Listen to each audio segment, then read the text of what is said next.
su spremne. Crvljivih mi jabuka, Pinky. Koliko puta sam ti rekla da držiš svoje specijalne efekte dalje od mog seta? 327. Osim ako nisi i sad. Onda je 328.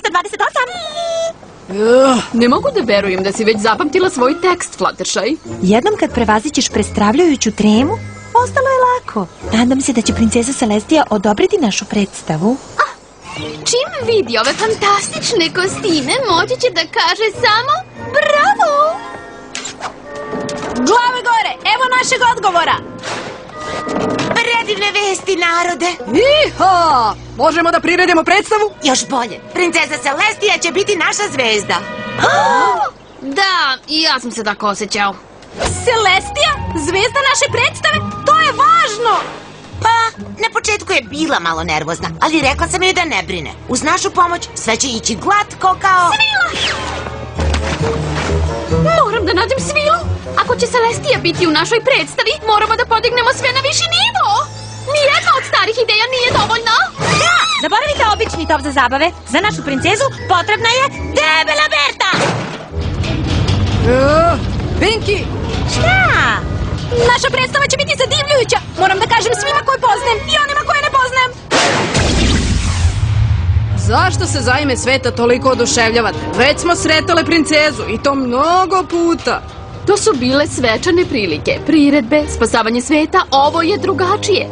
Zamisli kako se zagrevaš i znojiš pred princezom, izduvavaš nos pred princezom i samo sediš i razgovaraš sa princezom. I ja sam princeza, razgovaraš i sa mnom. To je drugačije, ti nisi princeza. Hvala.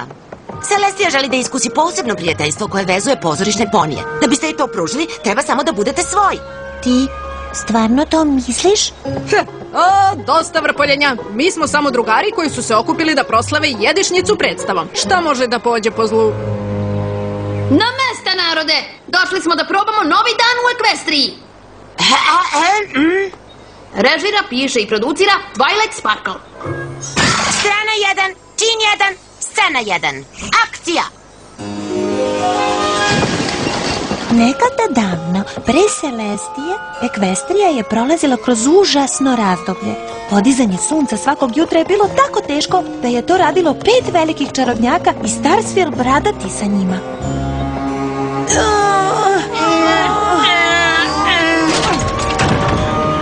Svakog dana jednorozi koji su pomagali Starsfieldu su koristili toliko čarolije da su izgubili svoje moći. Zauvek.